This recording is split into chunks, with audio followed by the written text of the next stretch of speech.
Welcome back to my channel. My name is Tanya Gupta. So guys, आज मैंने IIT की preparation करी थी। आईआईटी की ये प्रिपेयर करने का आज मेरा डे 1 था। ठीक है, मैंने देखा था ऐसी day 1 of doing this, day 1 of doing this.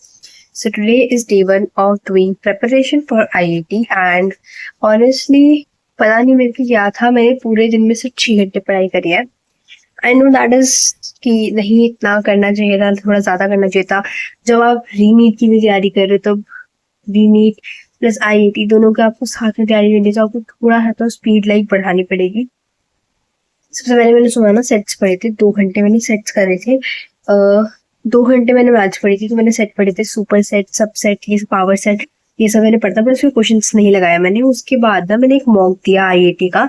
उस मॉक के अंदर मेरे 39 मार्क्स बने एंड ऑनेस्टली मुझे लगा था कि यार 80 मार्क्स तक तो मैं आराम से स्कोर कर लूंगी। लाइक बायो, फिजिक्स, केमिस्ट्री ये तो आती है, तो इतना तो मैं आराम से स्कोर कर लूंगी।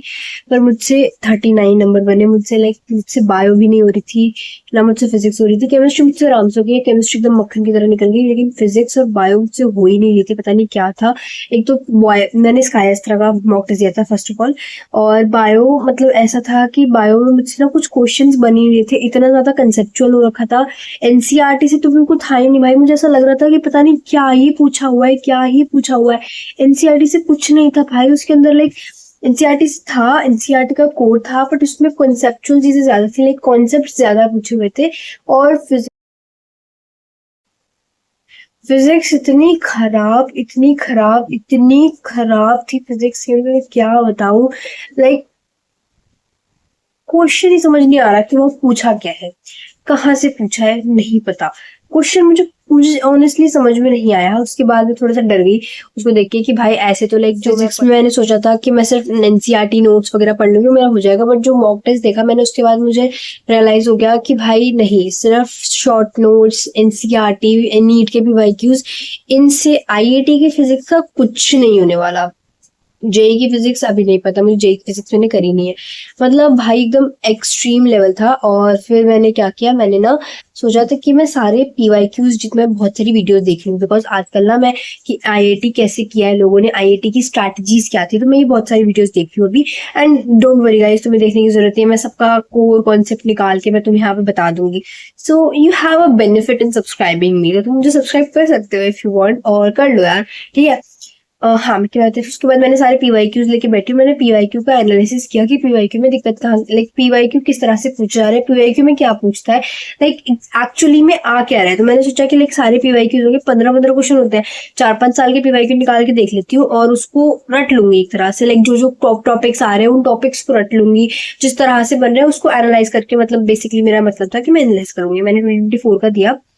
पहली बात तो भाई ये ऑप्शन ए ही करेक्ट होगा, ये क्या चक्कर है। मतलब हर पेपर में ऑप्शन ए इज करेक्ट, ये क्या चक्कर है। मुझे ये समझ नहीं आया क्या उस क्वेश्चन पेपर कोचिंग वालों ने ऐसे डिजाइन कर रखा है, या एक्चुअली में ही पेपर ऐसा आ रहा है ऑप्शन ए करेक्ट। लाइक ऐसा तो नहीं हो सकता ना, ठीक है, बट मुझे नहीं समझ आ रहा है क्या गंदा सा सिस्टम है इनका, ठीक है। बट देखो तुम लोग, हाँ, तो मैंने पीवाईक्यूज वगैरह एनालिसिस किया और मेरे 4 क्वेश्चन गलत हुए 2024 में। और मैंने जब उसको देखा, एकदम डायरेक्ट एनसीईआरटी टू एनसीईआरटी चीजें पूछी हुई थी। 1-2 क्वेश्चन थे जो कंसेप्चुअल थे, एनसीईआरटी के डायग्राम से थे, ब्याम H1 सैर H1 वाला, बट उसमें दे नहीं रखा था तो उसको ढूंढना था। तो 2-3 क्वेश्चन ये दिखे मुझे जो एनसीईआरटी के ही थे, बट थोड़े से घुमा के कंसेप्ट से पूछ रखे थे हल्का सा, ठीक है। तो वो था अपना 2024 में। 2023 का बायो था थोड़ा सा खराब, बिकॉज उसके अंदर मैंने देखा कि कॉन्सेप्चुअल ज़्यादा है। एनसीईआरटी तो है ही ज़्यादा, एनसीईआरटी की direct NCERT to NCERT lines है, वो तो है ही ज़्यादा। एक तो आउट ऑफ एनसीईआरटी क्वेश्चन बहुत है, जो हमारे ट्रांसपोर्टेशन और एनाटॉमी के अंदर वो स्प्रिंग वुड हाइड वुड वाला नहीं है, वो कट गया, तो वो सारी चीज़ें उसके अंदर ज़्यादा थी, तो हो सकता है उसमें थोड़ा गया हो।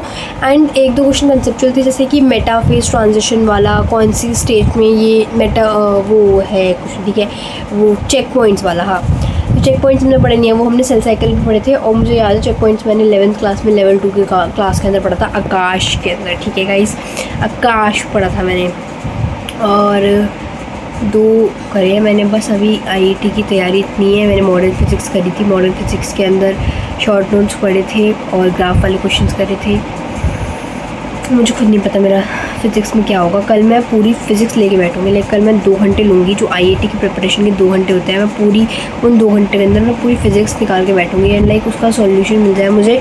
एंड मुझे बताओ यार, थोड़े से एडवाइस वगैरह तुम लोग कमेंट में देते रहो यार, आईआईटी के लिए तैयारी कैसे करनी है। मुझे कोई आइडिया नहीं, मुझे आईआईटी के लिए कैसे तैयारी करनी है, ठीक है। तुम लोग बताओ मुझे कहाँ से पढूँ, कैसे पढूँ, क्वेश्चन प्रैक्टिस कहाँ से करूँ, एनालाइज कैसे करूँ। और प्लीज़ अगर कोई सीनियर हो तो प्लीज़ यार गाइड कर दो यार, अगर तुम कोई सीनियर देख रहा हो तो प्लीज़ प्लीज़ प्लीज़ गाइड कर दो। Thank you so much guys, thank you so much for watching this video till and I hope तुम्हें थोड़ी सी वीडियो हेल्पफुल लगी हो और तुम थोड़ा सा कुछ सीखो और मुझे एडवाइस दो और सजेस्ट करो, सब कुछ करो जो तुम कर सकते हो ज़िंदगी में। तुम ज़िंदगी में कुछ भी कर सकते हो तो वो करो, सिर्फ सोचो मत, करो। जैसे मैं सो सकती हूँ पर मैं 5 बजे तक नहीं सोई हूँ, करो ज़िंदगी में कुछ कर लो। और क्या बताना था, कुछ नहीं बता रहा था, चुपचाप निकलो यहाँ से। चलो Radhe Radhe, bye bye guys.